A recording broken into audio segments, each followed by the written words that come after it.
आज मैं आपके लिए बहुत ही आसान और बहुत ही मज़ेदार सी रेसिपी लेकर आई हूँ जो कि है तिलों की और मूंगफली की गचक। हम ये दोनों चीज़ें मिलाकर एक गचक तैयार करेंगे जो कि बहुत ही मज़ेदार बनती है और सर्दियों में तो ख़ास करके सर्दियों की सौगात कहलाती है। इसे बनाना भी बहुत आसान है, बिल्कुल भी मुश्किल नहीं है। तो आइए हम अपनी रेसिपी स्टार्ट करते हैं। बिस्मिल्लाहिर्रहमानिर्रहीम, अस्सलाम वालेकुम। Welcome to home cooking expert. आज मैं अपनी रेसिपी में आपको बहुत ही मज़ेदार सी गचक बनाना बताऊँगी। जिसके लिए मैंने ये तकरीबन हाफ कप तिल लिए हैं, जिनको मैं तकरीबन 1 से 2 मिनट के लिए रोस्ट करूँगी। रोस्ट करने के बाद इसको मैं निकाल लूँगी बिना ऑयल के। इसमें ऑयल नहीं डालना, ठीक है?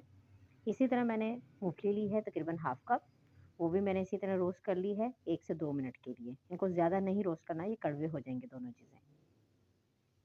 इनको आपने रोस्ट करना है और उसके बाद इनको एक प्लेट में निकाल कर ठंडा कर लेना है और ठंडा करके इस तरह इनके ग्राइंड करके इनको पीस लेना है। बिल्कुल आपने पाउडर नहीं बनाना, थोड़ा-सा इसको दरदरा सा रखना है आपने, ताकि वो जब हम गुड़ की बनाएँगे गचक तो उसमें ये मज़ेदार लगेगा। अब मैं एक साफ़ पैन लूँगी, उसमें तकरीबन मैंने 1 टेबलस्पून घी लिया है। ये घी के साथ बनेगी, इसमें ऑयल का इस्तेमाल नहीं होगा। 1 टेबलस्पून मैंने घी लिया है, उसको मैंने गर्म कर लिया है।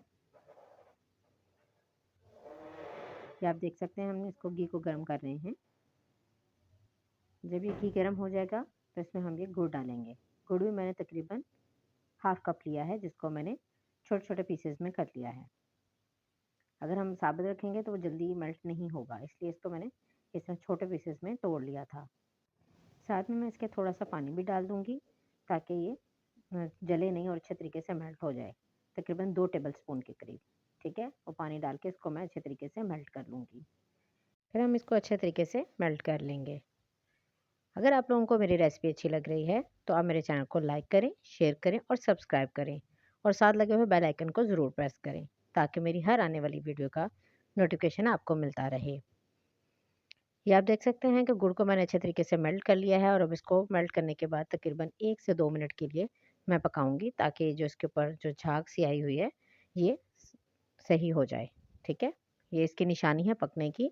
उसके बाद इसमें ये जो हम दोनों चीज़ों को हमने पीस कर रखा था, ये भी मैं साथ में डाल दूँगी और इनको तकरीबन 2 से 3 मिनट के लिए पकाऊँगी ताकि ये गुड़ के साथ अच्छे तरीके से मिक्स हो जाएँ। ये आप देखें मैंने इसको 2 से 3 मिनट के लिए सिर्फ़ लो फ्लेम पर, ये सारा काम आपने लो फ्लेम पर करना है। उसके बाद आपने फ़ौरन से इसको एक पेपर पे इस तरह निकाल लेना है। बटर पेपर अगर आपके पास है तो ठीक है, नहीं है तो आप कोई भी प्लास्टिक शीट लेकर उसको आप यूज़ कर सकते हैं। मैंने इसी तरह घर पे जो हम यूज़ करते हैं ना जो बैग करते हैं प्लास्टिक के बैग, मैंने उसी को लेकर उसकी कटिंग करके उसके ऊपर इसको सेट कर लिया है। इसको फ़ौरन से आपने इस तरह से हाथों की मदद से सेट करना है। ये बहुत गर्म है, बस इस चीज़ का आपने ख़्याल रखना है कि ये बड़े ध्यान के साथ आपके हाथों को ना लगे। इसको आपने इस तरह लंबा सा एक रोल बना लेना है इसका, पतला सा, और उसके बाद इसको 10 मिनट के लिए ठंडा होने के लिए छोड़ देना है। 10 से 15 मिनट के बाद ये जब सेट हो जाएगा, तो उसके बाद हम इसकी कटिंग करेंगे। ये देखिए मुझे तकरीबन मैंने 15 से 20 मिनट मैंने रखा है ताकि ये अच्छे तरीके से सेट हो जाए। उसके बाद मैं इसकी कटिंग कर रही हूँ। अभी ये पूरी तरह से ठंडा हो चुका है। ये देखें, अपनी मर्ज़ी से आप छोटे पीसेस काटना चाहें, छोटे काट सकते हैं, बड़े काटना चाहें, आप बड़े कट कर सकते हैं। कोई और शेप भी देना चाहें तो आप किसी और शेप में भी इसको बना सकते हैं। मैं इनको तकरीबन 1-1 इंच के हिसाब से कटिंग इसकी कर रही हूँ।